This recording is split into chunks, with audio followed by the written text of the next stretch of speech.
மக்கள் second handle பைக்கோ காரோ வாங்கும்போது அது ஏற்கனவே குற்றப்பின்னணியில் சிக்கி இருக்கிறதா என்பதை கண்டுபிடிக்க முடியுமா? வாகனங்களை விற்கும் போதும் வாங்கும் போதும் அவசியம் செய்ய வேண்டியவை என்னென்ன?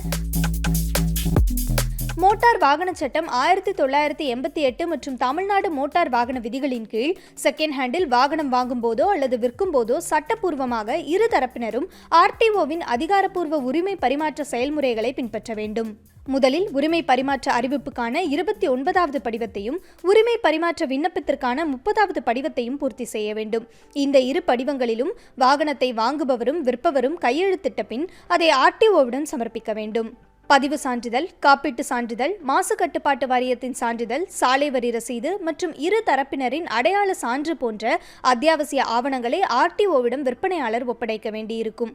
வாகனத்தை வாங்கும் நபர் வாகனம் பரிமாறுவதற்கான தொகை வேறு மாநிலத்திலிருந்து வரும் வாகனமாக இருந்தால் அதற்கான சாலை வரியுடன் சேர்த்து அவரது பெயருடன் புதுப்பிக்கப்பட்ட காப்பீட்டு கொள்கைக்கான படிவத்தையும் சம்பந்தப்பட்ட RTOவிடம் வழங்க வேண்டும். இவை அனைத்தையும் சரிபார்த்த பின் வாகனத்தை வாங்கியவரின் பெயருடன் மாற்றப்பட்ட புதிய பதிவு சான்றிதழை RTO வழங்கும். மேற்கூறிய நடைமுறைகளை ஒருவர் பரிவாகன் போர்ட்டல் மூலமாகவும் மேற்கொள்ள முடியும்.